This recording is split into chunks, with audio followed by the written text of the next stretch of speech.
दर्शकबिन नमस्कार, स्वागत छ कार्यक्रम समाज र सन्दर्भ। आजको कार्यक्रम समाज र सन्दर्भमा संवाद गर्दैछौँ। छोटो समयमा आफ्नो उद्यमशीलतामा सफल युवा उद्यमीसँग संवाद गर्नेछौँ। कुनै समयमा उहाँ काठमाडौँ प्रवेश गर्नको लागि केही रकम ल्याएर काठमाडौँ प्रवेश गर्नुभएको थियो। पढाइको सिलसिलामै अध्ययन पनि गर्नुभयो, फेरि जागिर सुरुवात गर्नुभयो। उहाँलाई अब जागिरले मात्र पुगेन, अब उद्यमी बन्नुपर्छ, सफल उद्यमी बन्नुपर्छ भनेर उहाँभित्र एउटा त्यस्तो खालको कल्पना सिर्जना भयो।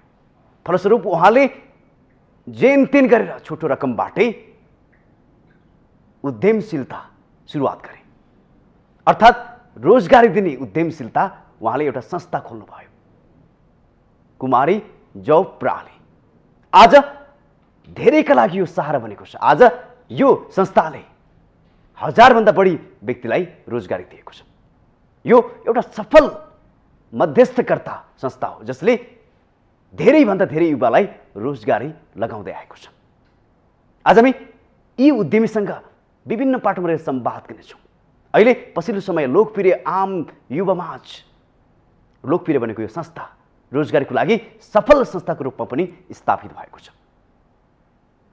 यसका संस्थापक कलिलै छन्। उहाँले यो क्षेत्रमा गरेको सफलतामा पनि हामी संवाद गर्नेछौँ। त्यसैगरी कुमारी जौब प्रणालीका सेवा सुविधाहरू के हुन्, यसले के सेवाहरू दिन्छ, यसका विशेषताहरू के छन्, कानुनी पाटोहरू के छन् र कसरी अध्ययनशील युवाहरूले रोजगारी पाउँछन् त, हामी यो पाटोमा संवाद गर्नेछौँ। र यसका वैधानिक पाटोहरू के हुन् र कसरी सर्भिस दिन्छ यसले, हामी यो पाटोमा संवाद गर्नेछौँ।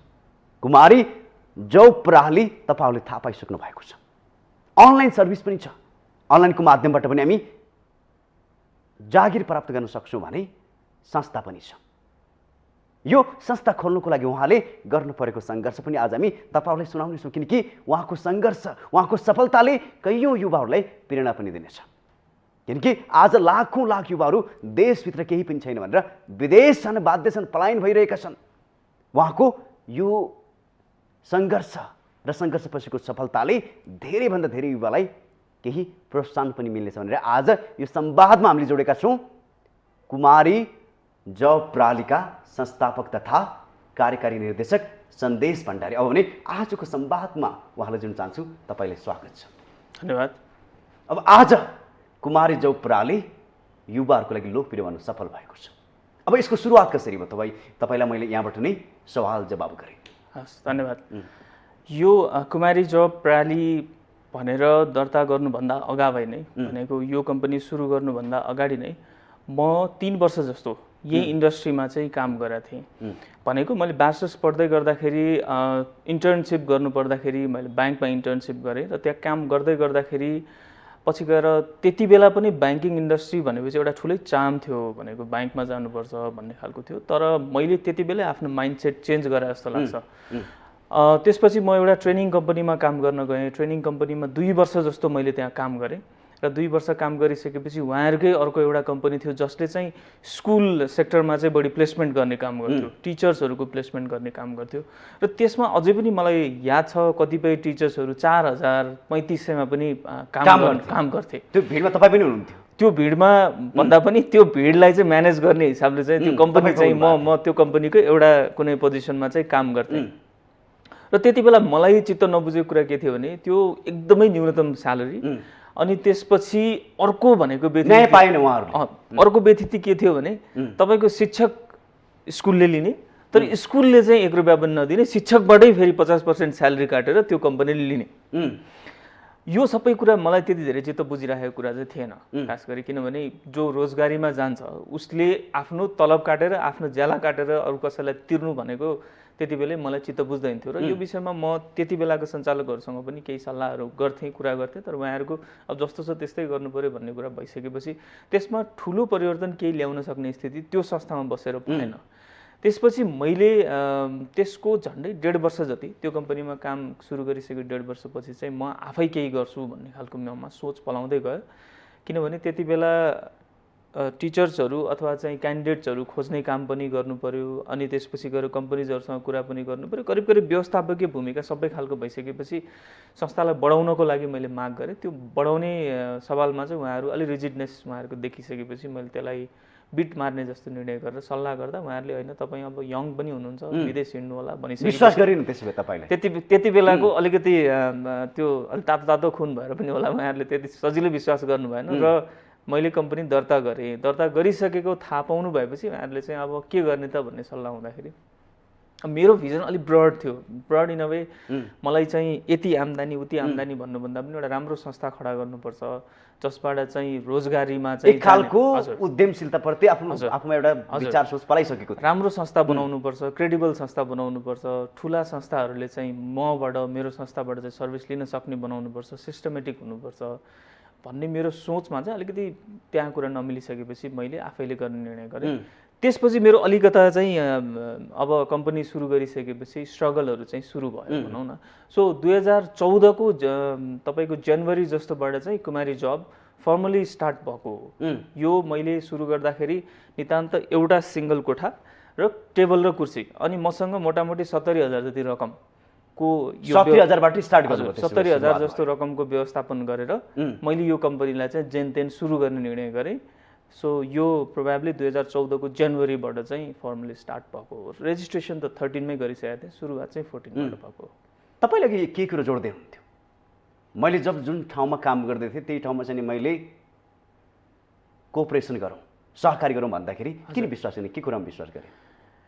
यस्तो पनि हो, अब एज एउटा हुन्छ, जेनेरेसन पनि हुन्छ होइन। जस्तो मैले आजको दिनमा मलाई करिब 20-22 वर्षको केटा, आज सबैले विश्वास गर्छ। आजको दिनमा 20-22 वर्षको कोही युवा आएर यङ केटा आएर मलाई चाहिँ भिजन सेयर गर्दाखेरि म त्यति धेरै ट्रस्ट गर्न नसक्छु पनि होला। कतिपय कुरामा मैले आफैले पिचिङ गर्न जानिनँ होला, उहाँहरूलाई बुझाउन जानिनँ होला, तर इनसाइड डिप इनसाइड चाहिँ मेरो मनमा चाहिँ म क्लियर थिएँ। त्यो बुझाउन नसकेको पनि हुनुपर्छ सायद।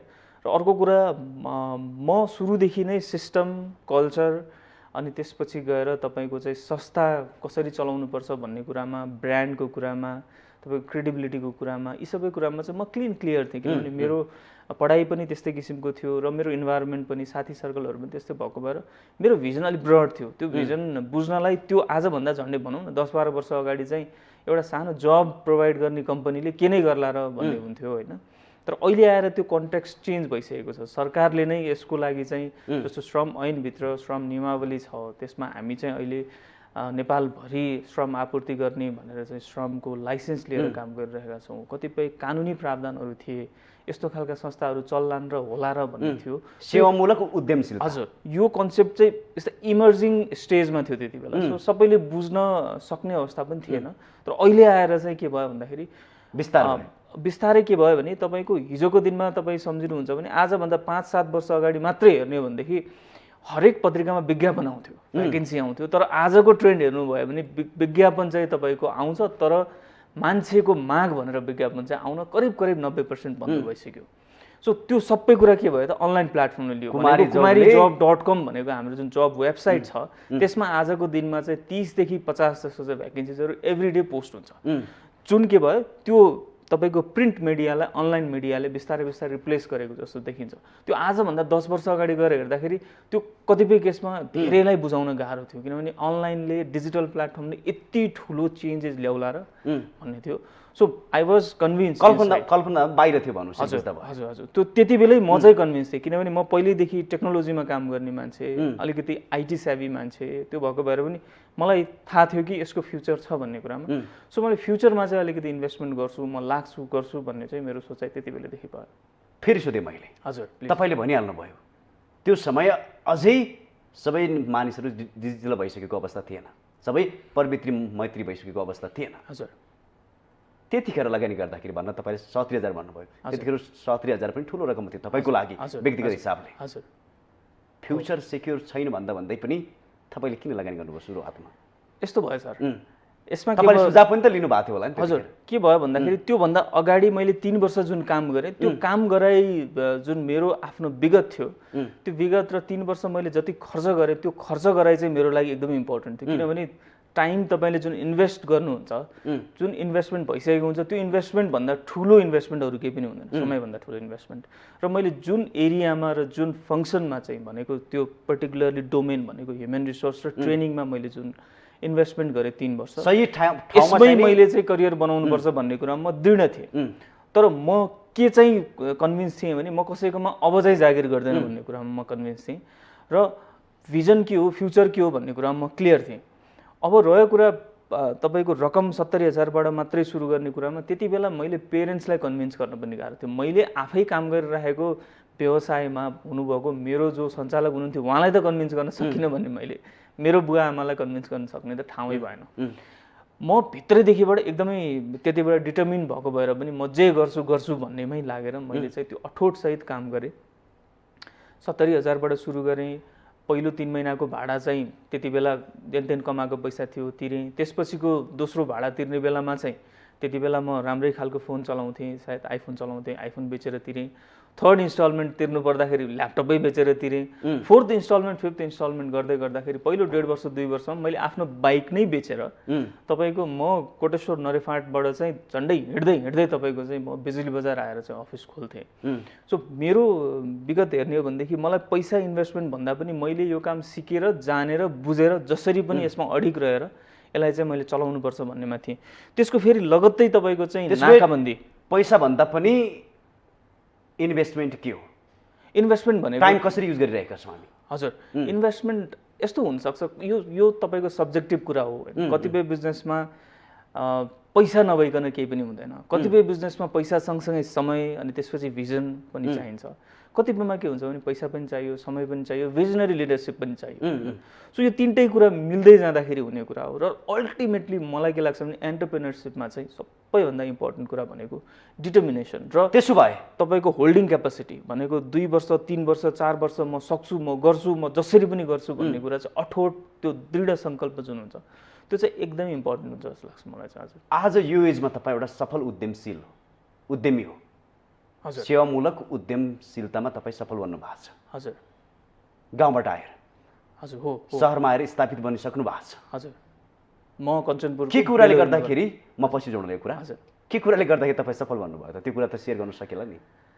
हो, मैले अघि पनि केही कुराहरू भने जस्तो एउटा पोइन्ट अफ टाइममा गइसकेपछि हामी चाहिँ क्लियर हुनैपर्छ कि हामीले के गर्ने हो भन्ने कुरा भनेको हामीसँग दोस्रो विकल्प हुँदैन। धेरै जसो बिजनेसमा एन्टरप्रेनरसिपमा चाहिँ दोस्रो विकल्पै हुँदैन।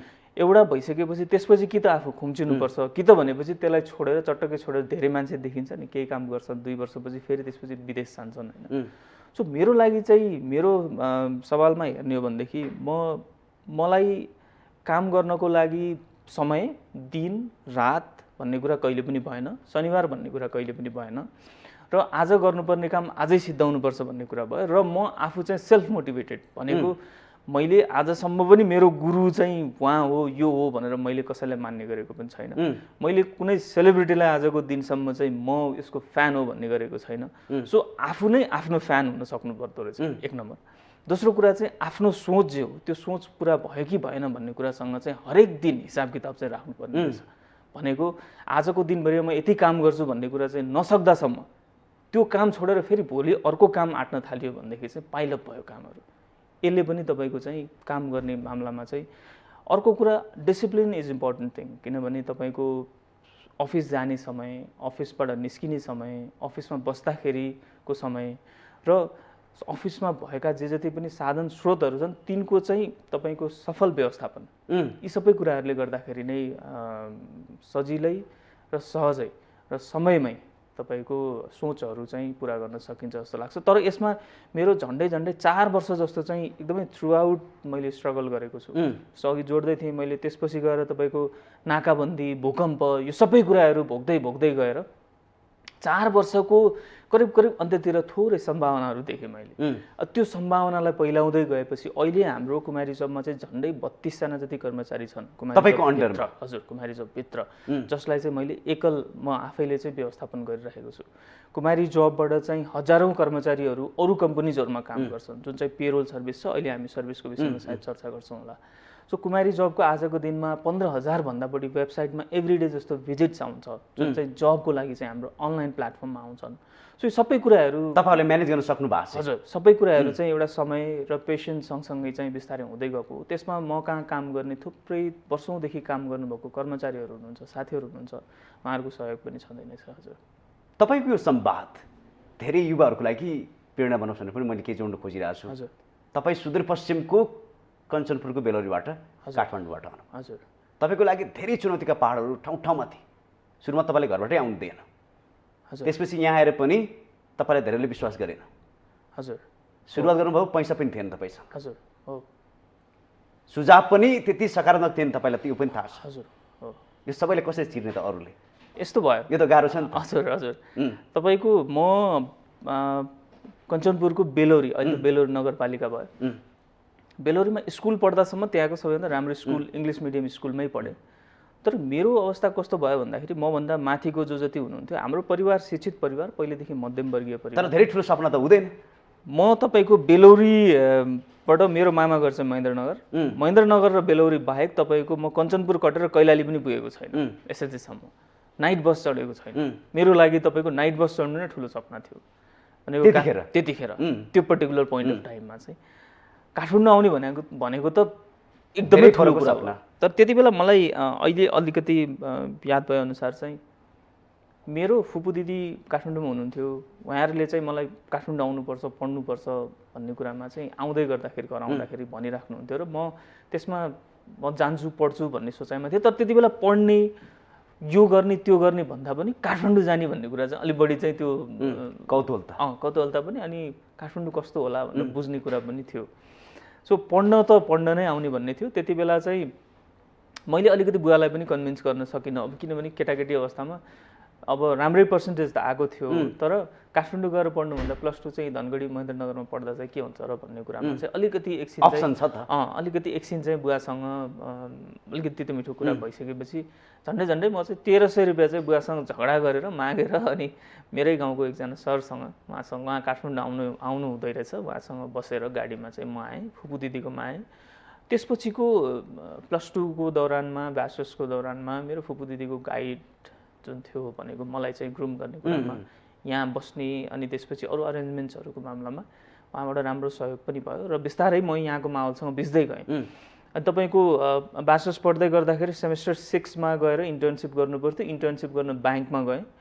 तर त्यति बेला मलाई कतै रिकल हुन्छ कि कोही पढाउन आउनुभएको शिक्षकले चाहिँ ठुलो संस्थामा काम गर्नुभन्दा एकदम समस्या भएको संस्थामा जानुपर्छ, जहाँ गएर काम सिक्नुपर्छ, जान्नुपर्छ, किन बिगार्दाखेरि चाहिँ ल यसरी बिग्रियो अनि बनाउँदाखेरि चाहिँ यो बना भएर चाहिँ सिकियो भन्ने पनि थाहा हुन्छ। त्यही भएर ठुलो संस्थामा जाँदाखेरि एउटा तपाईँको चाहिँ गाइडलाइन्सभित्र काम गर्नुपर्छ, सानो संस्थामा जाँदाखेरि एक्सपेरिमेन्ट धेरै गर्न पाइन्छ भन्ने कुराले चाहिँ मलाई अलिक बढी चाहिँ त्यसले प्रेरणा दियो जस्तो लाग्छ, त्यसले उत्साहित बनायो। हजुर, अनि त्यसपछि नै मैले त्यो ट्रेनिङ कम्पनीलाई सिक्ने अवसर पनि पाएँ। हजुर, ट्रेनिङ कम्पनीलाई चुज गरेँ, जसमा चाहिँ करिब तपाईँको 95% जस्तो नै त्यहाँ भएको जो जति पनि कर्मचारी हुनुहुन्थ्यो सबै उहाँहरूको आफ्नै नजिकको फ्यामिली मेम्बर्सहरू हुनुहुन्थ्यो र त्यो एकदमै पारिवारिक माहौलमा चलिरहेको संस्थाभित्र म गएर चाहिँ धेरै कुराहरू मैले गर्न पाएँ, सिक्न पाएँ। र फेरि मेरो आजको दिनमा कुमारी जबलाई हेर्नुहुन्छ भने कुमारी जबमा 100% मेरो रिलेटिभ्स कोही पनि छैन। म आफ्नो रिलेटिभ्सलाई राख्नुपर्छ र नजिकको मान्छे राख्नुपर्छ भन्ने कुरामा चाहिँ धेरै कम विश्वास गर्छु। तर त्यो अकल झुकल कहिलेकाहीँ त्यो प्रोसेसबाट आयो भनेदेखि त आफ्नो ठाउँमा होला, नभएदेखि चाहिँ नातावाद जुन हुन्छ त्यसमा चाहिँ बढी चाहिँ आफू झुक्नुपर्ने, कतिपय कुरामा चाहिँ भन्न नमिल्ने, सम्झाउन नमिल्ने भएको भएर म चाहिँ प्योर सिस्टममा भनेको तपाईँको चाहिँ भ्याकेन्सीको क्राइटेरिया जुन छ, तपाईँको जबको क्राइटेरिया जुन छ त्यसमा म्याच हुन्छ भनेदेखि आफ्नो मान्छे राख्नु पनि फरक परेन। तर म्याच हुँदैन भनेदेखि तपाईँले क्षमताको कदर गर्नुहुन्छ हो, आफ्नो संस्था हो भन्दैमा आफ्नो मान्छे राखेर चाहिँ काम हुन्छ भन्ने कुरामा चाहिँ म आफै चाहिँ एज एन इन्डिभिजुअल तपाईँले अघि नै भनिसक्नुभयो डिसिप्लिनको आवश्यकता छ, हजुर, अनुशासन कायम हुनुपर्छ, त्यो तपाईँले कायम गर्नुभएको छ अफिसभित्र पनि। हजुर, आजको दिनसम्म सिस्टमेटिक चाहिँ छ। हजुर, अब संवाद गरौँ कुमारी जब प्रणालीको। हजुर, यो टोटली वैधानिक हो पूर्ण रूपमा? हजुर, यो कुमारी जब प्रणाली एउटा त कम्पनी रजिस्ट्रार अफिसबाट रजिस्टर गरिएको कम्पनी हो। त्यसबाहेक तपाईँको कुमारी जब प्रणालीले अघि मैले भने जुन कर्मचारीहरू थुप्रै कम्पनीजहरूमा काम गर्छन् त्यसको लागि श्रम नियमावली अन्तर्गत चाहिँ तपाईँको लाइसेन्स लिनुपर्ने हुन्छ नेपाल सरकारबाट। नेपाल सरकारको श्रम विभागबाट त्यो नेपालभरि नै हामीले श्रम आपूर्ति गर्ने भनेर चाहिँ लाइसेन्स लिएका पनि छौँ। त्यो लाइसेन्सको लागि हामीले 65 लाख बराबरको तपाईँको ब्याङ्क ग्यारेन्टी सरकारलाई बुझाएका छौँ। त्यही भएर कम्पनी रेजिस्ट्रार कार्यालयबाट पनि वैधानिक भयो, यतापट्टि श्रम विभागबाट पनि वैधानिक हिसाबले चाहिँ हामीले काम गरिरहेको अवस्था हो। यसका सुविधाहरू हजुर देशभरि तपाईँहरूले कसरी दिनुहुन्छ ठ्याक्कै भन्दाखेरि? अनलाइनको माध्यम हो कि ठ्याक्कै के हो खास? हजुर यसमा चाहिँ 4वटा सर्भिसहरू छन्। जस्तो एउटा चाहिँ तपाईँको kumarijobs.com भनेर हाम्रो जब वेबसाइट भयो, जुन चाहिँ नेपालमा एकदमै बढी खोजिने र जबको लागि हेरिने वेबसाइट हो, जसमा कम्पनीजहरूले भ्याकेन्सिज पोस्ट गर्नुहुन्छ। उहाँहरूले पोस्ट गरे बापत उहाँहरूसँग हामीले शुल्क लिन्छौँ। त्यसमा अप्लाई गर्नलाई कसैलाई पनि शुल्क लाग्दैन। आउने रेजिस्टर गर्ने, सिभी बनाउने सबैले गर्न पाउँछ, सबैले गर्न पायो। कुनै पनि जबमा अप्लाई गर्न पायो, तर त्यो जबको क्राइटेरियाभित्र म्याच भयो भनेदेखि कम्पनीले बोलाउँछ, इन्टरभ्यू गर्छ, राख्छ। त्यो एउटा प्रक्रिया भयो, यो चाहिँ एउटा डिपार्टमेन्टले हेर्छ। त्यसपछि अर्को भनेको पेरोल सर्भिस भनेको हामीले आउटसोर्सिङ पनि भन्छौँ त्यसलाई। भनेको कर्मचारी चाहिँ हाम्रो हुन्छ कुमारी जबको, तर काम गर्न चाहिँ कुनै अरू कम्पनीमा गर्छ। सो त्यो कर्मचारीको सम्पूर्ण व्यवस्थापन चाहिँ कुमारी जबले हेरिदिने हुन्छ, जुन चाहिँ तपाईँको आउटसोर्सिङ नियमावलीभित्र जुन लाइसेन्सको प्रावधान छ यो पर्टिकुलर सर्भिसमा चाहिँ पर्ने हुन्छ।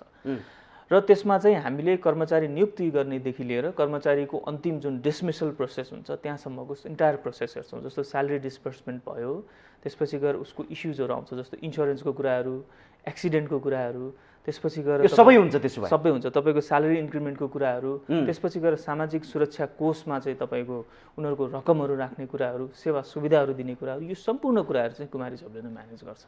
यो तपाईँको पेरोल सर्भिसभित्रको फङ्सनालिटी भयो। त्यसपछि गएर अर्को भनेको हाम्रो रिक्रुटमेन्ट भनेको हायरिङ, जुन जस्तो मानव कुनै कम्पनीलाई चाहिँ मार्केटिङ म्यानेजर चाहियो, सेल्स हेड चाहियो, सिइओ चाहियो भन्दाखेरि हामीले त्यस्तो खालका मान्छेहरू कहाँ छन् भनेर खोज्छौँ र उनीहरूलाई अप्रोच गर्छौँ र त्यो मान्छेलाई चाहिँ त्यो कम्पनीसम्म पुर्याउँछौँ र एउटा अन्तर्वार्ता गरिदिएर त्यसलाई चाहिँ आवश्यक पर्ने सबै कुरा हामीले सहजीकरण गरेर त्यो कुनै भ्याकेन्सी चाहिँ क्लोज गर्ने काम गर्छौँ। त्यो एउटा डिपार्टमेन्टले हेर्छ। त्यसपछि गएर अर्को हाम्रो ट्रेनिङ हुन्छ। ट्रेनिङमा चाहिँ विशेष गरी अहिले कुमारी जबमा चाहिँ अकाउन्टिङ ट्रेनिङ चल्छ, जुन चाहिँ हरेक दिन जस्तो 4वटा ब्याच हामीले चाहिँ हरेक दिन अकाउन्टिङ ट्रेनिङको 4वटा ब्याच। त्यो सुविधा पनि तपाईँहरूको अफिसमा छ? हजुर। त्यसपछि गएर अर्को चाहिँ हाम्रो एचआर ट्रेनिङ भइरहेको छ अहिले, ह्युमन रिसोर्सको ट्रेनिङ। जस्तो एचआर एडमिनमा काम गर्न चाहने मान्छेहरूको लागि, काम गरिरहेका मान्छेहरूको लागि चाहिँ एकदमै सिनियर मान्छेहरू, इन्डस्ट्री एक्सपर्ट्सहरू आएर चाहिँ ट्रेनिङ दिनुहुन्छ। त्यस्तै गरेर अहिले हामीले फ्रन्ट डेस्क र सेक्रेटोरियल ट्रेनिङ चलाइरहेका छौँ, जसमा चाहिँ विभिन्न विधामा काम गर्नुभएको मान्छेहरू, जस्तो सेक्रेटोरियल रोलमा काम गर्नुभएको मान्छेहरू, मिडिया पर्सनालिटिजहरू जस्तो सुगारिकाजीहरू, उहाँहरूले चाहिँ अर्को एउटा यो फ्रन्ट डेस्कको सेक्रेटोरियलको ट्रेनिङ दिइराख्नु भएको छ।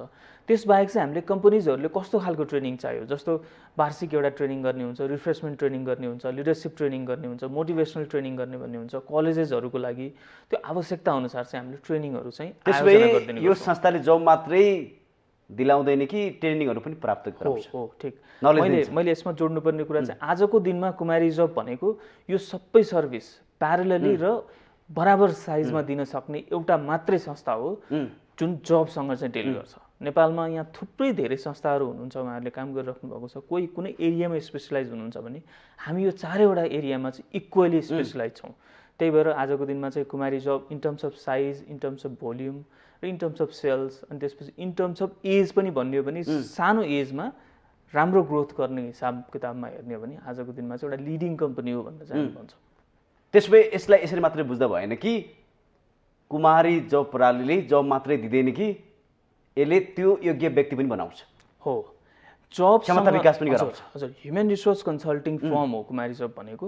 सो ह्युमन रिसोर्सेससँग रिलेटेड जति पनि फङ्सनालिटिजहरू छन्, वृद्धि विकासको लागि पनि काम गर्छ, ती सबै कुराहरूमा चाहिँ हामीले वान स्टप सर्भिस दिन सक्छौँ र दिइरहेका छौँ। हजुर। अघि तपाईँले फर्मको कुरा गर्नुभयो। हजुर। देशका विभिन्न ठाउँबाट चाहिँ फर्म भर्छन् होला, यो तपाईँहरूलाई थाहा नभएको कुरा हो। फर्म भर्यो उनीहरूले। हजुर। अब के आधारमा तपाईँहरूले बोलाउनुहुन्छ? यस्तो छ, यसमा बुझ्नुपर्ने कुरा के छ भने एउटा जस्तो कुमारी जब पूर्वतिर झापाबाट आउला, पश्चिम सुदूरपश्चिमका कैयौँ पहाडबाट आउला। हजुर, यस्तो छ। यसमा बुझ्नुपर्ने कुरा के छ भने kumarijobs.com भन्ने जुन जब वेबसाइट छ, त्यो जब वेबसाइटमा कम्पनीले भ्याकेन्सी राख्दाखेरि नै कुन लोकेसनको लागि, कुन ठाउँको मान्छे भनेर उनीहरूले छुट्याएर राखेको हुन्छ। यो पनि तपाईँहरूले क्लासिफिकेसन गर्नु त्यसो भए? त्यसैमा हुन्छ, त्यो जबको डिटेलमै हुन्छ। अब अप्लाई गर्ने मान्छेले एकपटक चाहिँ त्यो विज्ञापनलाई त हेर्नु पऱ्यो नि त। भनेको मेरो क्वालिफिकेसन मानौँ ब्याचलर्समा आएको छ भने म ब्याचलर्स छु कि छैन भन्ने कुरा उसैलाई थाहा हुने कुरा हो। ब्याचलर्स नै छैन भनेदेखि एउटा इन्टरमिडिएट लेभलको मान्छेले ब्याचलर्समा आएको ठाउँमा अप्लाई गर्यो भने ऊ सर्टलिस्ट हुने कुरा त भएन। त्यही भएर एउटा एकदमै आवश्यक कुरा के छ भने यो अवेरनेसको अलिकति कमी छ हाम्रो नेपालमा चाहिँ। भनेको भ्याकेन्सी देख्ने बित्तिकै अप्लाई गरिदिइहाल्ने अनि त्यसपछि गएर मलाई त बोलाउँदै बोलाएन भनेर भन्ने एउटा समस्यै छ कि यो। त्यो भ्याकेन्सी पहिला सुरु त मजाले बुझ्नु त पऱ्यो, यो कुरा मलाई म्याच हुन्छ कि हुँदैन भन्ने कुरा बुझ्नु पऱ्यो। सो अर्को कुरा के हो भने एउटा मान्छे चाहिँ विराटनगरको मान्छे छ, काठमाडौँमा ओपनिङ छ, विराटनगरबाट अप्लाई गर्यो अनि काठमाडौँको इम्प्लोयरले फोन गर्यो तपाईँ भोलि इन्टरभ्यूमा आउनुहोस् भन्दा म विराटनगर छु भन्यो भने त त्यो त पोसिबल भएन। उसले आफ्नो फिजिबिलिटी पनि हेर्नु पऱ्यो। सो विराटनगरको लागि भ्याकेन्सी ओपनिङ छ भने विराटनगरको मान्छेले विराटनगरको लागि अप्लाई गर्नु पऱ्यो, या त काठमाडौँ आउनु पऱ्यो इन्टरभ्यूको लागि, ल म काठमाडौँ रिलोकेट हुन रेडी छु भनेर आउनु पऱ्यो। सो प्राविधिक हिसाबले हेर्नु पर्दाखेरि चाहिँ काठमाडौँ एउटा यस्तो ठाउँ छ जहाँ चाहिँ म्याक्सिमम नम्बर अफ इम्प्लोइमेन्ट्सहरू भनेको भ्याकेन्सी अपर्च्युनिटिजहरू सबै काठमाडौँमै धेरै भेटिन्छन्। काठमाडौँ बाहिर हुने क्रममा चाहिँ एउटा जब वेबसाइटले यसरी एड्रेस गर्छ। त्यसबाहेक हामीसँग जस्तो मानव धनगढीको लागि हुन्छ, नेपालगञ्जको लागि हुन्छ, कोहलपुरको लागि हुन्छ, त्यसै गरी तपाईँको पूर्व झापा मोरङको लागि भ्याकेन्सी आउँदाखेरि हामीले त्यही अनुसार लोकल हाम्रोसँग चाहिँ के भन्छ डेटाबेस हुन्छ। जस्तो विराटनगरको मान्छे चाहियो भने हामीले विराटनगरको डेटाबेस बनाएको हुन्छौँ, त्यो डेटाबेस अनुसार चाहिँ विराटनगरको मान्छेलाई यो हजुर डेटाबेस यो भ्याकेन्सी छ हामीसँग भनेर चाहिँ उनीहरूलाई थ्रु इमेल थ्रु टेलिफोन अझ अरू माध्यमहरूबाट उनीहरूलाई हामी त्यो भ्याकेन्सीको बारेमा जानकारी गराउँछौँ र उनीहरूले अप्लाई गर्ने भनिसकेपछि त्यसपछि हामी फर्दर प्रोसेस गर्छौँ। यो रिक्रुटमेन्ट सर्भिसभित्रको। सो डिपेन्डिङ अन सर्भिस तपाईँको कुन ठाउँमा को मान्छे छ भनेर त्यसरी नै फिट गर्दै चाहिँ हामीले इम्प्लोइमेन्ट दिने गर्छौँ। त्यसो भए जसले एप्लिकेसन भर्सकेको के कुरामा ध्यान दिनु पर्यो त्यसो भए उहाँहरूले? एउटा कुरा त जान्नुपर्ने कुरा होला नि। हजुर हजुर अप्लाई गर्दाखेरि एउटा कुरा बुझ्नुपर्ने अघि नै भनिसकेँ मैले, एउटा कुरा बुझ्नुपर्ने कुरा के हो भने आजको दिनमा मेरो अवस्था के हो, मेरो क्वालिफिकेसन के हो, मेरो एक्सपिरियन्स के हो, मसँग बाइक छ कि छैन, मसँग लाइसेन्स छ कि छैन, म सेल्स एन्ड मार्केटिङको मान्छे, यदि सेल्स एन्ड मार्केटिङको भ्याकेन्सी छ भने सेल्स एन्ड मार्केटिङको हो कि होइन। कहिलेकाहीँ के हुन्छ भने मागिराखेको अकाउन्टेन्ट हुन्छ, मार्केटिङ म्यानेजरले अप्लाई गरिदिरहेको हुन्छ। कहिलेकाहीँ चाहिँ मार्केटिङ अफिसर मागिरहेको हुन्छ, अकाउन्टेन्टले अप्लाई गरिरहेको हुन्छ। मैले तपाईँको मान्छे राख्नु छ भनेदेखि त म अकाउन्टेन्ट खोज्दैछु, 2 वर्ष एक्सपिरियन्स माग्दैछु भनेदेखि म त अकाउन्टेन्ट नै खोज्छु नि त। म चाहिँ मार्केटिङमा काम गरेको मान्छे, 2 वर्ष मार्केटिङमा काम गरेको मान्छेलाई अब अकाउन्टमा एक्सपेरिमेन्ट गर्न त म ल्याउन चाहदिनँ। तर फेरि यो भन्दै गर्दाखेरि कहिलेकाहीँ के हुन्छ भने म मार्केटिङमा काम गरेको भए पनि मसँग अकाउन्टिङको नलेज छ, स्किल छ भनेर उसले इम्प्लोयरलाई कन्भिन्स गर्न सक्छ भने त्यो उसको पाटो हो। तर मुख्य कुरा बुझ्नुपर्ने कुरा के हो भने भ्याकेन्सी के हो भन्ने कुरा बुझ्नु पऱ्यो र आफ्नो सिभी जुन हुन्छ सिभी चाहिँ आफूलाई बुझ्ने गरी बनाउन सक्नु पऱ्यो। कहिलेकाहीँ के हुन्छ भने सिभी एकातिर हुन्छ, मान्छे एकातिर हुन्छ, म्याचिङ हुँदैन, म्याच हुँदैन। भनेको अब मानौ मैले एउटा भ्याकेन्सी अनाउन्समेन्ट गरेँ, मैले मिस्टर XYZ भनेको सिभी पाएँ, सिभी हेर्दाखेरि इन्कम्प्लिट छ भनेदेखि मैले कसरी बोलाउनु त मिलेन। सिभी त कम्प्लिट गर्नु पऱ्यो नि त। सो सिभीमा चाहिँ सबैभन्दा ध्यान दिनुपर्ने कुरा के छ भने अप्लाई गर्दाखेरि चाहिँ आफ्नो सिभी सकेसम्म अट्र्याक्टिभ कसरी बनाउने र त्यसलाई सिभी एकचोटि हेर्ने बित्तिकै बुझिने कसरी बनाउनु त। कि म सन्देश भण्डारी हो भनेर यहाँ सिभीमा देखाउने हो नि त। म त मेरो अनुहार अहिले जसरी तपाईँसँग मैले बोल्दैछु यी कुराहरू तपाईँलाई मैले सिभी पठाएको भरमा त तपाईँले यति कुरा बुझ्नुहुन्न थियो भनेदेखि सिभीबाट चाहिँ कमसेकम आफ्नो स्किल्सहरू के हो, मैले के पढेको छु, विगतमा के काम गरेको छु र म कतिसम्म स्यालेरी भयो भनेदेखि काम गर्छु, मसँग यो जागिरको लागि चाहिने आवश्यक स्रोत साधनहरू के छन्, यी सबै कुराहरू मजाले खोल्न सकियो भनेदेखि र सबैभन्दा इम्पोर्टेन्ट कुरा रेफरेन्स राख्न छुटाउँछन् धेरैले, रेफरेन्स राख्यो र चाहिँ सम्पर्क नम्बर एउटा चाहिँ कस्तो हुन्छ भने फोन नम्बर चाहिँ पुरानो राखेको हुन्छ लाग्दैन। कहिलेकाहीँ फोन नम्बर राख्छ, त्यो फोन नम्बर उसले बोकेकै हुँदैन। कहिलेकाहीँ के हुन्छ इमेल एड्रेस हुन्छ। तपाईँको एकदमै इम्पोर्टेन्ट कुरा छ यो चाहिँ, सिभी बनाउँदाखेरि इमेल हुन्छ। तपाईँको चाहिँ इमेल कस्तो राखेको हुन्छ भने cutegirl143@gmail.com यस्तो राखेको हुन्छ होइन। अप्लाई गरेर चाहिँ केमा एउटा प्रोफेसनल पोजिसन मानौ सेल्स हेडमा अप्लाई गरिरहेको छ अथवा मानौ भने एउटा मिड लेभल पोजिसनमा अप्लाई गरेर यसो हेऱ्यो भने के हुन्छ, यो मान्छेको इमेल त यस्तो छ भनेदेखि यो मान्छे कतिको प्रोफेसनल होला र भन्ने हुन्छ। इमेल एड्रेस बनाउँदा इमेल बनाउँदाखेरि पनि हामीले ध्यान दिनुपर्छ कमसेकम नाम अनुशासन। अर्को कुरा इमेलसँग जोडिने कुरा के हो भने मैले मानौ तपाईँको सिभी हेरेँ तर मैले तपाईँको नाम बिर्सेँ होइन। अनि त्यसपछि गएर मैले कहिलेकाहीँ चाहिँ खोज्नु पऱ्यो, ल नाम चाहिँ मैले तपाईँको अगाडिको खगेन्द्र मात्रै याद भयो भनेदेखि मैले खगेन्द्र हान्नु पऱ्यो भनेदेखि तपाईँको इमेलै चाहिँ cuteboy943 छ भनेदेखि कसरी भेट्ने मैले अब समस्या भयो नि, तपाईँको सिभी भेटिएन कि। त्यही भएर यो सिभी भेट्नको लागि पनि इमेल एड्रेस करेक्ट चाहियो। इमेल एड्रेसले तपाईँको पर्सनालिटी पनि देखाउने हुन्छ। इमेल एड्रेस चाहिँ त्यस्तो खालको आफ्नो नामसँगै जोडेर बनाउनु पऱ्यो। बरु पछाडि डिजिट आउँछ भनेदेखि जस्तो sandesh.bhandari 321 आउँछ भनेदेखि 321 राख्दा केही समस्या भएन कि। तर यस्तो खालको इमेल एड्रेस राखिदिनु भएन जब सिकर्सहरूले। त्यसपछि गएर फोन नम्बर करेक्ट राख्नु पऱ्यो, 10 डिजिट छ कि छैन हेर्नु पऱ्यो। अनि चाहिँ आजको दिनमा चाहिँ प्र्याक्टिस भइरहेको राम्रो सिभी कस्तो भन्ने एकचोटि गुगल गर्नु पऱ्यो, हेर्नु पऱ्यो, फर्मेटिङहरू मिलाउनु पऱ्यो। यतापट्टि तपाईँको चाहिँ बायाँतिर यता छिरेर आउँछ, दायाँतिर यता छिरेर आउँछ, त्यो फर्मेट चाहिँ तपाईँको अलाइनमेन्ट्सहरू मिलेको हुनु पऱ्यो होइन। एक्सपिरियन्सहरू जस्तो म अकाउन्टेन्टमा अप्लाई गर्दैछु मैले, तर अकाउन्टेन्ट काम गरेको मैले मानौँ एबिसी कम्पनीमा भनेर एबिसी कम्पनीमा 2017 देखि 2021 सम्म अकाउन्टेन्ट भन्यो, तलपट्टि केही पनि छैन। त्यो भ्याकेन्सीसँग मिल्ने किसिमले चाहिँ अकाउन्टेन्टको जे मागेको छ त्यही अनुसार आफूले काम गरेको हो भनेदेखि त्यो कुरा त्यहाँ खुलाउन सक्नु पर्यो। अनि नै त्यो कुरा म्याच हुन्छ भनेको उसले मागिराखेको र तपाईँले अप्लाई गरिरहेको सिभी अब म्याच हुन्छ नि त। अनि बोलाउला हो यो सिभी चाहिँ ठिक छ यसलाई बोलाऊ भन्ने हुन्छ। त्यही भएर हाम्रो अलिक समस्या के छ भने अप्लाई गर्दाखेरि आफ्नो सिभी सही नबनाउने, रेज्युमे सही नबनाउने, करेक्ट नबनाउने, अपडेट नगर्ने, अनि त्यसपछि गएर मलाई चाहिँ बोलाएन, आफ्नो मान्छे राख्यो, नेपालमा यस्तै त हो नि जागिर। त्यसो भए आवेदनमा पनि धेरै कुरा हेरिन्छ। अफकोर्स हेरिन्छ, धेरै कुरा हामीले मूल्याङ्कन पनि गर्न सकिन्छ। एज अ जब सिकर चाहिँ हामीले यस्तो कुराहरू ध्यान दिनुपर्छ। त्यो व्यक्ति कस्तो हुने कुरो पैसा पनि हुन्छ त्यसै। हजुर हो, के हदसम्म हो 1 पेज सिभी बनाउने कोसिस गर्ने सकेसम्म। धेरै लामो सिभी बनाउँदाखेरि पनि मान्छेलाई पढ्ने फुर्सद छैन। हेर्नुहोस् 1 पेज सिभी बनाउने, छोटो होस् राम्रो होस्, छोटो तर हेर्दाखेरि चाहिँ त्यो भ्याकेन्सीसँग म्याच हुने खालको सिभी चाहिँ बनाउने कोसिस गर्नु पर्यो। न्याय दिन सक्नु पर्यो त्यो सिभी। हजुर हजुर, आफूलाई चाहिँ प्रोजेक्ट गर्नु पर्यो कि म सन्देश भण्डारी हो भने सन्देश भण्डारी भन्ने चिज चाहिँ त्यो सिभीले चाहिँ प्रोजेक्ट गर्न सक्नु पर्यो। अब यो त अनुभवीको लागि बढी जस्तो चाहिँ नि शान्ति भएको जस्तो लाग्यो मलाई। जो फ्रेस हुन्छन् कलेजबाट फ्रेसको केसमा पनि छ। जस्तो मानव फ्रेसको केसमा जस्तो हामीलाई पनि कतिपय फ्रेसर्सहरू चाहिरहेको हुन्छ। गुनासो त उहाँहरूको बढी छ। हो हो, फ्रेसर्स चाहिरहेको हुन्छ। तर फ्रेसर्सहरू के छ भन्दाखेरि मैले मानव एमबिए मार्केटिङ गरेको छु, मैले एचआर अफिसरमा अप्लाई गरेँ भनेदेखि मलाई राख्छ त, बोलाउँछ त बोलाउँदैन नि त।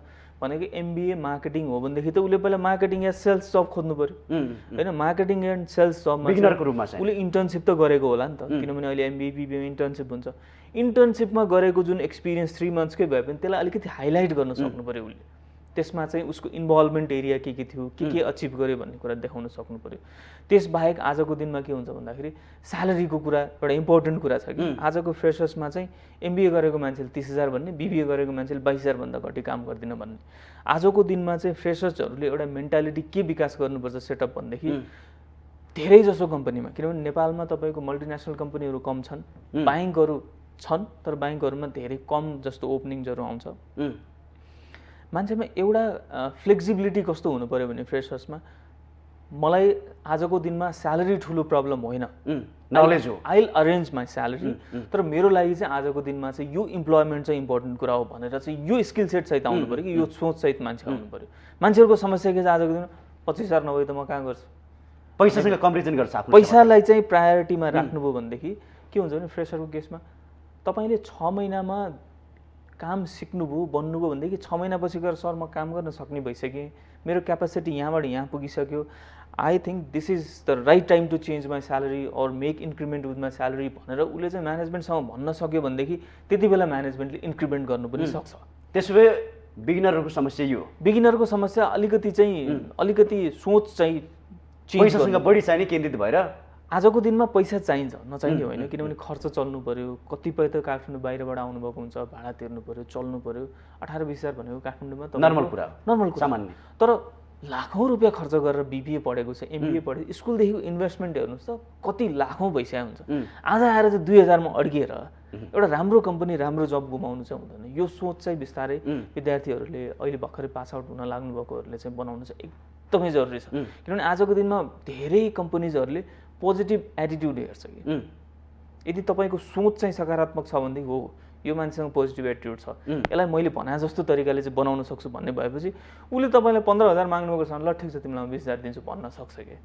तर त्यहाँ कन्भिन्स गर्ने ठाउँ भनेको एउटा सबैभन्दा इम्पोर्टेन्ट ठाउँ फ्रेसर्सको लागि चाहिँ यो हो जस्तो। त्यसो भए कम्पनीहरूले यो पनि माग्छ, बिगिनरहरू पनि माग्छ एकदमै धेरै, किनभने तपाईँको सबै एक्सपिरियन्सको बिगिनिङ त बिगिनरबाटै हुने हो होइन। र फेरि के हो भने एउटा चरणमा गएर मान्छे रिटायरमेन्ट पनि लिन्छन्, त्यो भइसकेपछि र फेरि धेरै कम्पनीजहरू नयाँ इस्टाब्लिस भइरहेका हुन्छन्, ब्रान्चेसहरू एक्सप्यान्ड भइरहेको हुन्छ।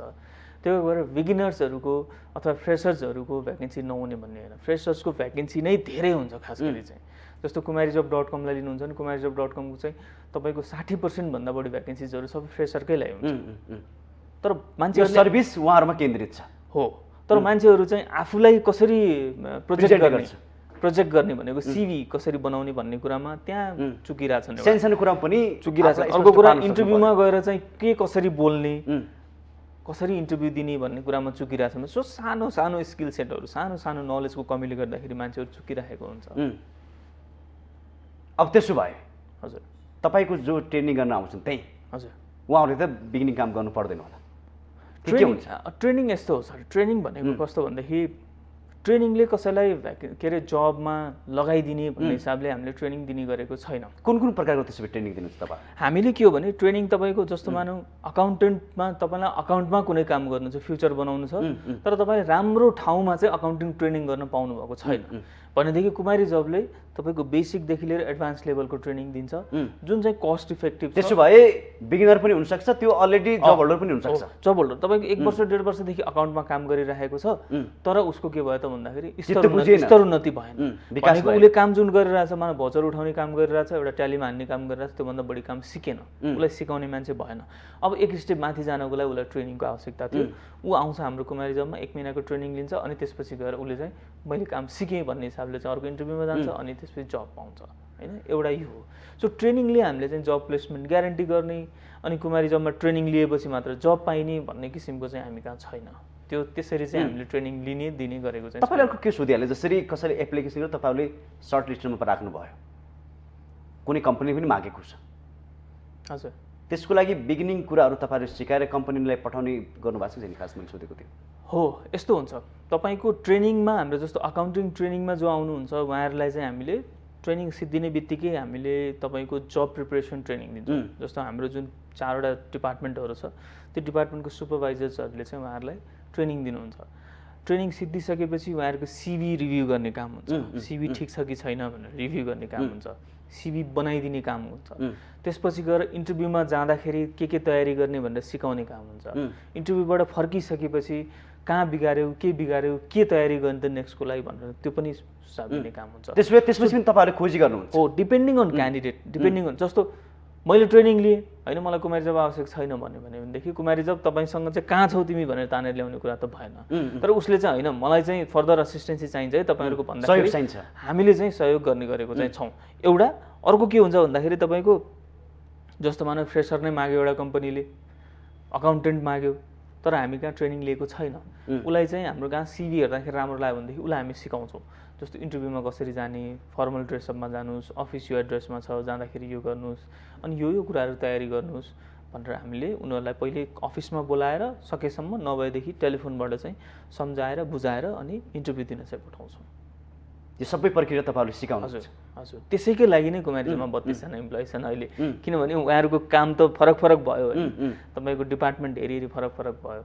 सो अर्को कुरा के हो भन्दाखेरि तपाईँ रेडी हुनुहुन्छ, तपाईँ अकाउन्टेन्ट नै हो, तर तपाईँलाई चाहिँ कुनै कम्पनीमा पठाउनु खोज्दैछु मैले भनेदेखि त्यो कम्पनीको बारेमा मैले जानकारी नै दिइनँ भने तपाईँलाई केही पनि थाहा हुँदैन। सो कम्पनीको बारेमा जानकारी दिनु पऱ्यो, त्यहाँ इन्टरभ्यू लिने मान्छे कस्तो छ भन्ने कुरामा जानकारी दिनु पऱ्यो, त्यो जब पोजिसन के हो, त्यसको स्यालेरी के हो, त्यसमा अरू आवश्यक कुराहरू के खोजा छ उनीहरूले भन्ने कुरा, र यो कुरा तयारी गरेर जानुहोस् है भन्ने कुरा गरेरै पठाउँछौँ हामीले। यो त जब खाँदासम्मको कुरा भयो। र यसमा फेरि अर्को जोड्नुपर्ने कुरा के छ भने त्यो जब सिकरले त्यो कम्पनीमा जब पाए बापत हामीलाई कुनै पनि शुल्क तिर्नु पर्दैन, कम्पनीले दिन्छ। तपाईँ कम्पनीले दिन्छ। आजको डेटसम्म कुमारी जबले कुनै पनि जब सिकरसँग 1 रुपियाँ शुल्क लिएको रेकर्ड छैन। तर त्यो विकृति त काठमाडौँ छ नि, एकदमै धेरै ठाउँमा छ, काठमाडौँ मात्र कुरा नगरौँ, एकदमै छ। जब लगाइदिए बापत अघि तपाईँले पनि केही कुरा जोड्नु भएको थियो, आधा सेलेरी दिने एकदमै छ। तपाईँको फर्म भराउने, 5,000 10,000 रुपियाँ लिने, त्यो पैसा सँगसँगै तपाईँको नागरिकताहरू अथवा ओरिजिनल डकुमेन्ट्सहरू होल्ड गर्ने, त्यो काम कुमारी जब प्रणालीले गर्दैन। आजको दिनसम्म हामीले गरेको छैनौँ, र यही नै मैले सुरुमै भनेको पनि थिएँ, यो किसिमको चेन्जेस चाहिँ मलाई ल्याउनु मन थियो, र यो चेन्जेसमा चाहिँ मलाई काम गर्नु मन थियो। त्यही भएर सुरुको केही समय चाहिँ मेरो स्ट्रगलिङ फेज हुनुको पछाडि वैधानिकता गरेर पनि सफल उद्यमशील बन्न सकिन्छ भने, उद्यमी बन्न सकिन्छ भने तपाईँको चाहना थियो पहिलेदेखि नै? हजुर, हो। त्यही भएर सिस्टममा र अझ भन्यो भने कम्प्लायन्समा चाहिँ कहीँ पनि केही कम्प्रोमाइज नगरिकन काम गर्नुपर्छ भन्ने मेरो बुझाइ सुरुदेखिकै हो, र आजको दिनसम्म पनि छ, र फ्युचरमा पनि रहने नै छ। अब जागिरसम्म तपाईँहरूले पुर्याउनु भयो, हजुर, त्यसपछि पनि धेरै घटनाहरू बाहिरिन्छन्। हजुर कसैले सेलरीमा न्याय पाउँदैन, हो काम गर्दाखेरि विभिन्न टर्चरहरू पनि पाउँछ। हो यसको व्यवस्थापन तपाईँले गर्नुहुन्छ के छ ट्याक्कै यस्तो हुन्छ। पहिलो कुरा त हामीले कुनै पनि कम्पनीले कुमारी जबलाई मलाई यो मान्छे चाहियो, मलाई यतिमा दिनुहोस् न भन्दैखेरि नै हामीले त्यहीँनिर रोक्छौँ। त्यसपछि तपाईँहरू पहिले नै बार्गेनिङ गर्नुहुन्छ के हो भनेर? बार्गेनिङ एज इन बार्गेनिङ नभनौँ, त्यसलाई चाहिँ हामीले उहाँहरूलाई व्यवस्था बुझाउँछौँ। नेपाल सरकारको न्यूनतम आजको दिनमा तलब भनेको 15,000 हो। 15,000 भन्दा तलको कुरा गर्नुहुन्छ भने हामी दिन सक्दैनौँ भन्छ हामी ठाडै। सो आजको दिनमा 15,000 भन्दा तल कसैले चाहिँ राख्छु भनेर भन्नुहुन्छ भने त्यो हामीले लिने गरेको छैनौँ। अब त्यसभन्दा माथि तपाईँको सामाजिक सुरक्षा कोष, उपदानदेखि लिएर यी सबै जे जति पनि सेवा सुविधाहरू दिनुपर्ने कुराहरू छन्, यदि तपाईँ इम्प्लोयर हुनुभयो, तपाईँले कुमारी जबबाट मान्छे लिनुभयो भनेदेखि तपाईँ इम्प्लोयरको रेस्पोन्सिबिलिटी हो त्यो। यो कुरा बुझ्नुपर्छ पहिला। त्यो उहाँहरूको रेस्पोन्सिबिलिटी हो। उहाँहरूले दिनु भएन भनेदेखि त्यो कर्मचारी गएर तपाईँको श्रम अफिसमा गएर, श्रम विभागमा गएर मुद्दा हुन सक्छ। उसले आफ्नो चाहिँ जाहेरी किटानी अथवा चाहिँ आफ्नो कम्प्लेनहरू चाहिँ टिपाउन सक्छ। त्यसमा तपाईँहरू पनि सहकारी गर्नुहुन्छ? हामी कहाँबाट गएको केसमा र हामीसँग आएर चाहिँ उसले मलाई समस्या पर्यो भन्दाखेरि हामीले पक्कै पनि बाटो चाहिँ देखाइदिन्छौँ।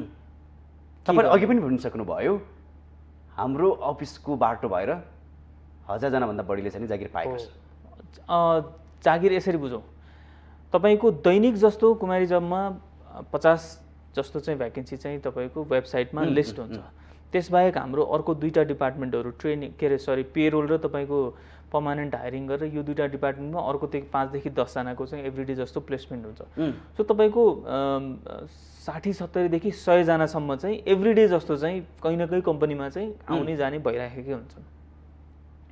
सो त्यो हिसाबले हेर्ने हो भनेदेखि महिनाकै तपाईँको 100को हिसाबले कति भयो? 3000 भयो। 3000 भन्दा बढी मान्छेहरूले चाहिँ रोजगारी पाइरहेको छन् हाम्रोबाट चाहिँ। अब यो 1000 वाला कुरा के हो भन्दाखेरि मैले भनेको तपाईँको पेरोल सर्भिस अन्तर्गत रहेर कुमारी जबको कर्मचारी अन्य कम्पनीमा गएर काम गरेको चाहिँ हजारौँ मान्छेहरू भनेको, जसको चाहिँ हरेक महिनाको स्यालेरी कुमारी जबबाटै जान्छ। त्यो स्यालेरीको बिलिङ हामीले कम्पनीलाई गर्छौँ, कम्पनीले हामीलाई पठाउनुहुन्छ र हामीले त्यसको अगेन्स्टमा चाहिँ उहाँलाई रिइम्बर्समेन्ट भनेको स्यालेरी पठाउने काम गर्छौँ। सो त्यसमा चाहिँ सबै कुराहरू, कम्प्लायन्सको कुराहरू, तपाईँको चाहिँ अपोइन्टमेन्ट लेटरको कुराहरू, त्यसपछि गएर तपाईँको कुनै काम गर्दाखेरि चोटपटक लाग्यो केही भयो भनेदेखि त्यो एक्सिडेन्ट क्लेम गर्ने, इन्सुरेन्सको क्लेम गर्ने कामहरूदेखि लिएर फाइनल स्टेजसम्मको भनेको एउटा कर्मचारीले चाहिँ छोड्ने भयो भनेदेखि छोड्दाखेरिको उसको लाइबिलिटीहरू क्लियर गर्ने यो सुविधा पनि तपाईँहरूले प्रदान गर्नुभएको छ। त्यो तपाईँको अन्तर्गत चाहिँ हजारौँ कर्मचारीहरूले चाहिँ आजको दिनमा एभ्रिडे काम गरिरहेका छन् भन्ने चाहिँ हो मैले तपाईँलाई। हजुर त्यो एउटा सेवाभित्र पर्यो, त्यो पेरोल सर्भिसभित्र पर्यो। त्यसो भए सबै सेवा दिन सफल भएको छ, अनलाइनको माध्यमबाट धेरै सेवा दिन सफल भएको छ। आजको दिनमा कुमारी जबले यी 4वटा सेवा बराबर साइजमा र बराबर क्वालिटीमा चाहिँ दिन सकिरहेको चाहिँ छ। हजुर गुनासो कति आउँछ त्यसो भए? आउँछ कि आउँदैन? सोधिहाल्नु। गुनासो नै भएन भनेदेखि त तपाईँको इम्प्रुभमेन्ट गर्ने एरिया त्यसो भए के गुनासो आउँछ? गुनासो तपाईँको यस्तो हुन्छ जस्तो कुमारीजब.com भनेको एउटा वेबसाइट हो, सिस्टम हो, सफ्टवेयर हो। सो सफ्टवेयरमा कहिलेकाहीँ ग्लिचहरू आउँछ भनेको तपाईँको काम गर्दै गर्दाखेरि कहीँ केही छुट्छ, सो डेभलपमेन्टको एउटा इस्यु हुन्छ, त्यसमा गुनासोहरू आउँछ। कतिपय कस्तो हुन्छ भने जस्तो मैले भने अघि 1000भन्दा बढी कर्मचारी विभिन्न कम्पनीमा काम गर्छन्, कम्पनीले स्यालेरी पठाउन ढिलो गर्छ, हामी कहाँबाट स्यालेरी जान ढिलो हुन्छ होइन, त्यसमा गुनासो आउँछ। अब कतिपय के हुन्छ भने होइन मैले चाहिँ रेजिस्टर गरिसकेँ, कुमारी जबमा अप्लाई गरिसकेँ तर कम्पनीले बोलाउँदैन भन्ने गुनासो हुन्छ। सो गुनासोहरू विविध किसिमका हुन्छन्। त्यो गुनासो सँगसँगै हामी त्यसलाई फेरि तपाईँको परिमार्जन गर्दै सुधार गर्दै लगिरहेका छौँ। फेरि पाटो जोडौँ। अब अलि मैले पाटो परिवर्तन गर्न चाहेँ। हजुर आज नेपालमा युवाहरू बस्न चाहँदैनन्। तपाईँ जस्तै युवाहरू, कयौँ युवाहरू विदेश पलायन भइरहेका छन्। हजुर सबै फेरि शिक्षित पनि छन्। हजुर अहिले प्रायः जसो नपढेको हुँदैन, हो हरेक व्यक्तिसँग बेसिक स्किल छ, यसका बावजुद पनि विदेश पलायन भइरहेका छन्। कारण के? अब कारण ठ्याक्कै भनेर त म पनि भन्न सक्दिनँ। तपाईँले धेरै विद्यार्थीको अध्ययन गरिसक्नु भएको छ। तर यस्तो छ सर, के हो भन्दाखेरि पहिलो कुरा त मान्छेहरूलाई नेपालमा बसेर, नेपालमा मेहनत गरेर, दुःख गरेर कहिले, कति र कुन स्तरमा आफ्नो स्तरोन्नति हुन्छ भन्ने कुराको ठेगान नै भएन। भनेको आज म स्ट्रगल गर्दैछु, दुःख गर्दैछु, भोलि गएर कहाँनिर गएर के अप्ठ्यारो हुन्छ भन्ने कुरा कसैलाई केही सर्टेनिटी छैन। अर्को कुरा के भयो भन्दाखेरि तपाईँको पढाइ सँगसँगै कमाउने भन्ने चिज चाहिँ अलिक बढी भयो कि अहिले। जस्तो एसएलसी पछि, +2 पछि तपाईँको ब्याचलर्स पढ्नलाई बाहिर पनि जाने पढाइ सँगसँगै कमाउने पनि अनि धेरैको के भयो भन्दाखेरि पढ्दा पढ्दै उसको त्यो बानी नै त्यो एउटा ठाउँसँग त्यो एउटा देशसँग उसको लगाव बढ्छ अनि त्यसपछि उसलाई अब नेपालमा आएर कमाउने कति छ आजको दिनमा चाहिँ महिनावारी तलब म जतिकोले कति पाउँछ भन्दाखेरि 30,000 40,000 के बच्छ भन्ने भयो सो सेभिङको बाटोमा उनीहरू कन्फ्युज हुन्छ नेपाल फर्किने कुरामा तर धेरै जसो चाहिँ बाहिर गइसकेपछि नेपाल फर्केर गर्ने कुरामा समस्या छ इन्भेस्ट भन्दा तत्कालै रिटर्न खोज्ने अर्को कुरा के भयो भने नि सर पहिला हामी नै एसएलसी सम्म त गाउँमै पढ्थ्यौँ नि काठमाडौँ एसएलसी पढ्न त आइदैन थियो स्कुल पढ्न त आइदैन थियो आजको दिनमा प्राय पेरेन्ट्सहरू प्राय काठमाडौँमै छन् र उनीहरूले स्कुल पनि यही पढाउन थाले बच्चालाई अब सोच के भयो भने मान्छेहरूको स्कुलपछि हामी चाहिँ गाउँबाट काठमाडौँ आएर +2 पढ्थ्यौँ अब यहाँ स्कुलपछि चाहिँ काठमाडौँभन्दा माथि जाने कहाँ त कि त अस्ट्रेलिया जानु पर्यो कि त युरोप जानु पर्यो कि त अमेरिका जानु पर्यो सो पढाइको स्तर बढेको हो या मान्छेहरूको सोच बढेको हो या मान्छेहरूले चाहिँ कमाइको स्रोतहरू चाहिँ खुम्सेको देखेका हुन् अब +2 सम्म चाहिँ जेनतेन काठमाडौँमै पढाउने अनि त्यसपछि गएर बाहिरै पठाउने यसले पढ्छ पनि आफ्नो खर्चमा पढ्छ पनि अनि आफ्नो खर्च चलाउँछ पनि ठिक छ फर्किए ठिकै छ नफर्कियो भनेदेखि कमसेकम यसको लाइफ त सेट हुन्छ हाम्रो जे भयो भयो सर्टेनिटी जुन हुन्छ फ्युचरको सर्टेनिटी चाहिँ आजको दिनमा पेरेन्ट्सहरूले त्यति धेरै नेपालमा नदेखिरहेका हुन् कि त्यही भएर बढी चाहिँ पलायन भएको जस्तो लाग्छ मलाई तर यो हेर्दै गर्दाखेरि फेरि म आफै पनि विदेश जानुपर्छ भन्ने कुरामा त्यति धेरै विश्वास गर्दैन नेपालमै गर्न सकिन्छ अब ठुलो कुरा गर्न नसकिए पनि खुसी भएर बस्न सकिन्छ परिवारसँग बस्न सकिन्छ आफ्नै माटोमा आफ्नै देशमा केही गर्न सकिन्छ हामीले नबनाए हामीले नगरे कसले गर्ने भन्ने सोचाइ चाहिँ म राख्छु र विदेश जानुहुनेहरूलाई चाहिँ अब ढिलो चाँडो आफ्नो देशको विकास गर्नलाई फर्किनुपर्छ कमसेकम एउटा रकम चाहिँ तपाईँसँग सेभिङ भइसकेपछि नेपालमा आएर के बिजनेस त गर्न सक्नुहुन्छ नि त त्यही भएर फर्किनुहोस् काम गर्नुहोस् केही न केही नेपालमा चाहिँ व्यवसायीकरण गर्नुहोस् सहयोग गर्नुहोस् नेपालको आर्थिक अवस्था अझै खस्किँदो क्रममा छ रेमिटेन्सको अभाव छ त्यही भएर विदेश गएका मान्छेहरूलाई आउनुहोस् भनेर भन्दाखेरि यहाँ देशै खस्केला भन्ने स्थिति छ हेर्नुहोस् किनभने रेमिटेन्सले तानेको देश छ त्यही भएर बिस्तारै यो परिवर्तन हुँदै जाला तर आजको दिनमा चाहिँ फ्रेसर्सहरूको भ्याकेन्सी पनि त्यत्तिकै छ हामी कहाँ अप्लाई पनि भइराखेकै छ मान्छे जाने भिड पनि तपाईँ एयरपोर्टको न्युजहरू त तपाईँहरू आफै पब्लिस गर्नुहुन्छ होला त्यहाँ तपाईँको अरूभन्दा बढी विद्यार्थीकै भिड हुन्छ हरेक दिन जाने विद्यार्थीहरूको पहिला खाडी दुबई कतार थियो भने अहिले चाहिँ अस्ट्रेलिया र अमेरिका भयो होइन सो कन्टेक्चुअली अलिकति चेन्ज भएको जस्तो देखिन्छ त्यही मार्चबाट त्यही भिडबाट हजुर तपाईँ सफल बन्नुभएको छ हजुर अनि अरूमा यो सफलता किन आउन सकिने देशभित्रै प्रयास त गरेका होला हो त्यही त मैले अघि भने त्यो तपाईँको होल्डिङ क्यापासिटी चाहिँ अलिकता चाहिने रहेछ कि कयौँले लाख इन्भेस्ट गरेर पनि हजुर मान्छेहरूमा पेसेन्स चाहिँ सबैभन्दा ठुलो कुरा रहेछ त्यो पेसेन्स तपाईँमा छ मैले सायद पेसेन्स राख्न सकेँ होला भनेको 4 वर्ष 5 वर्षसम्मको अवधिमा चाहिँ मान्छे हडबडाउनु भएन आत्तिनु भएन मान्छेलाई आजको आजै इन्टेन्सिभ रिजल्ट चाहिन्छ भनेको तपाईँ आज बिजनेस गर्नुहुन्छ आज साँझै चाहिँ कमाइ भइहाल्छ भनेर त भएन नि त एउटा समय त म यति समय छोटो इन्भेस्टबाट ठुलो चाहिँ नै रिटर्न चाहियो हो किनभने समस्या त्यो हो अनि त्यसपछि पूर्व तयारी बिनै तपाईँको काम सुरु गर्ने अलिकति साथीभाइको लयमा लाएर काम सुरु गर्ने 2-4 जना मिल्यो रेस्टुरेन्ट खोलौँ न भने रेस्टुरेन्ट खोल्यो होइन 2-4 जना मिल्यो ल न जब एजेन्सी खोलौँ भने सटरमा खोलिहाल्यो 2-4 जना मिल्यो ल न कन्सल्टेन्सी खोलौँ आफ्नो सोच भन्दा नि अर्को सोचमा त्यसो भयो इन्फ्लुएन्स अलि बढी चाहिँ आफू रिसर्च कम गर्ने अरूको इन्फ्लुएन्समा परेर चाहिँ काम गर्ने चाहिँ अलिक बढी छ एन्टरप्रेनरसिप भन्ने कुरा चाहिँ सरल पक्कै पनि छैन किनभने सानो चिजलाई ठुलो बनाउन र आफै सङ्घर्ष त्यसकारण त तपाईँसँग आज हामी संवाद गर्दैछौँ झन्डै भन्यो भने 26 वर्षको उमेरबाट आज यो उमेरसम्ममा 10 वर्ष झन्डै मैले खर्च गर्दाखेरि तपाईँको 10 वर्षको अवधि त मैले एउटा एनर्जेटिक टाइम आफ्नो जुन एकदमै एनर्जेटिक टाइम त्यो त मैले खर्च गरिसकेँ नि त अब आएर म 26-27 वर्षको उमेरमा जुन हिसाबले काम गर्थेँ त्यो आजको दिनमा मलाई गर्नलाई चाहिँ त्यति धेरै आत्मबल आउँदैन तर त्यो एउटा टाइम हुन्छ जति बेला चाहिँ आफू डिसिजन गर्न सक्नुपर्छ अडिनुपर्छ र आफ्नो स्ट्रेन्थ चाहिँ आफैले बनाउनुपर्छ सो मैले धेरै पटक चाहिँ म क्विट गर्छु म सक्दिनँ म अघि बढ्दिनँ होला भन्ने म धेरै पटक मलाई यस्तो सोचहरू आउँथ्यो तर आफैले सेल्फ मोटिभेट गर्नुपर्छ अब अन्तिम हामीसँग धेरै टाइम छैन अन्तिममा चाहिँ नि जो युवाहरू विदेश पलायन हुँदैछन् र देशभित्र केही गर्न चाहन्छन् उहाँहरूलाई तपाईँको सुझाव सल्लाह के हो पहिलो कुरा त तपाईँहरू जे गर्न सोच्दै हुनुहुन्छ त्यो ठिक हो या होइन, म सक्छु या सक्दिनँ भन्ने कुरा चाहिँ मजाले सोच्नुहोस्, विचार गर्नुहोस्। बरु मैले कुमारी जबै कम्पनीको नाम मात्रै सोच्दाखेरि नै झन्डै 3 महिना लागेको छ मलाई, नामै सोच्नलाई। त्यही भएर सोच्नलाई समय लिनुहोस्, हतारमा निर्णय नगर्नुहोस्। अर्को कुरा, नेपालमा थुप्रै व्यवसायीहरू हुनुहुन्छ, थुप्रै चाहिँ तपाईँको जस्तो आजको दिनमा चाहिँ जस्तो मानव ग्लोबल आइएमई ब्याङ्कको चेयरम्यान हुनुहुन्छ चन्द्रप्रसाद ढकाल, उहाँ पनि एउटा गाउँबाटै आउनुभएको मान्छे हो। आजको दिनमा चाहिँ भार्बुडेन सुपर मार्केटको ओनर हुनुहुन्छ, उहाँ पनि तपाईँको आज मात्रै हेर्दै थिएँ, तपाईँहरूकोमा हो कि कतै हेर्दै थिएँ मैले, 42,000 रुपियाँ चाहिँ लगानी गरेर एउटा सटरबाट सुरु गर्नुभएको।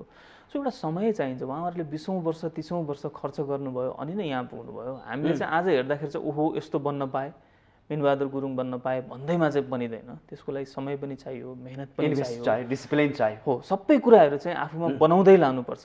सो बनाउँदै गर्दाखेरि समय लाग्छ, कुर्न सक्नु पर्यो र कुर्न सकियो भनेदेखि पक्कै पनि सरल र सहज हुन्छ। पक्कै पनि तपाईँले भने जस्तै धैर्यता, अनुशासन, समय लिएर र इन्भेस्टलाई पनि महत्त्वपूर्ण साथ सही क्षेत्रमा लगानी गर्न सक्यो भने सफल बन्न सकिन्छ। त्यसकै साथसाथै कुमारी जबले पनि यो सुविधा प्रदान गरेको छ, सुझाव सल्लाह सहयोग र रोजगारीको लागि पनि प्रदान दिएको छ भन्दै यो सम्वादको लागि यसको लागि धेरै धेरै धन्यवाद दिँदै बिदा हुन चाहन्छु। नमस्कार। नमस्ते, थ्याङ्क यू सो मच। पक्कै पनि दर्शकबिन, आजका उद्यमी जोसँग हामीले संवाद गऱ्यौँ, छोटो समयमा आफूलाई सफल बनाउन सफल भएको छ। यदि उहाँले गरेको संवाद तपाईँले सुन्नुभयो भने तपाईँले धेरै एनर्जी मिल्नेछ, सुझाव मिल्नेछ भन्दै आजको संवादबाट म कार्यक्रम सञ्चालक खगेन्द्र विष्ट बिदा हुन चाहन्छु। नमस्कार।